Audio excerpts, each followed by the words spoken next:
Hello សួស្តីបងទាំងអស់គ្នាចាបងអើយគ្រូចូល stop ទៅល្អណាបងណាចង់បានកំងជួយឆានមកណាធានាតែផ្អែមឆ្ងាញ់បងអើយគ្រូចឹងធានាផ្អែម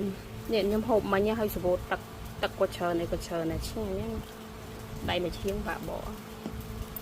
ហើយស្រួលបកទៀតក្រូចហ្នឹងតែដៃខ្ញុំមួយឈៀងបាក់បកហើយធានាតែផ្អែមឆ្ងាញ់ហើយអត់មាននេះទេណាអត់មានខូចអត់មានអីទេធានាផ្អែមទៅចូលស្តុបថ្មីហើយមួយកេះ20000មួយកេះ20000នេះបងយក2កេះខ្ញុំ free សេវាជូនហើយធានាផ្អែមឆ្ងាញ់មែនតើនេះផ្អែមហើយមាន2ជាន់អានេះមួយជាន់ហើយអាក្រោមមកជាន់ទៀតចឹងណា2ជាន់ចាបងណាចង់បានកំងចូលឆាតមកណា